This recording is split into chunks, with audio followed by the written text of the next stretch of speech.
Hi, I'm Jacqueline Nelson. And I'm Mike Babad. And today's bottom line is that men need to be a little more like women. Now, Mike, what do you make of that? I make that it's a pretty bold statement, but there's a guy in the United States named Richard Reeves who argues just that.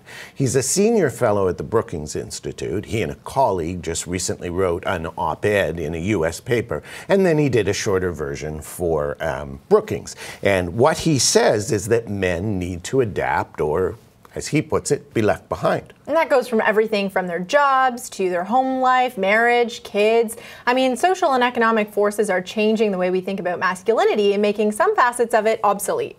Yeah, he looks at employment prospects, just among other things, and he finds that of the 30 jobs that are going to be the fastest growing in the next 7 years, 60% are now held by women. But in that, you have to think about income disparity, too. A lot of those jobs are ones like retailing, personal care, nursing. Those aren't high-paying positions, and we're already dealing with a gap when it comes to wages we pay women. So, yes, women are becoming more economically independent. That's great. We have more female CEOs than ever before.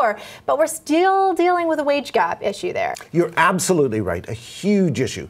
These researchers argue that society hasn't been aggressive enough in driving men into jobs that, traditionally have been held by women, or roles such as caregivers. I'm not so sure we want to push people into lower paying jobs, but, they're arguing, and rightly so, that a lot of jobs that, were traditionally dominated by men are dying off. And our view of the world is also changing at the same time. I mean, as Prime Minister Justin Trudeau noted when he said, it's 2015. I mean, he did make it sound obvious, but there are people out there that still need help getting with the program. Yeah, I agree. Now we have to address not only the gender pay gap and things like parental leave, but also who fills what job. In an exceptionally uncertain labor market, and even what we call those jobs. And the researchers note that some of that's changing. So the old moniker of stewardess has been replaced by flight attendant. But there's still more work to be done there. I'd like to hear people saying firefighter rather than fireman. Yeah, it's food for thought, certainly. And, I can't think of a single person I know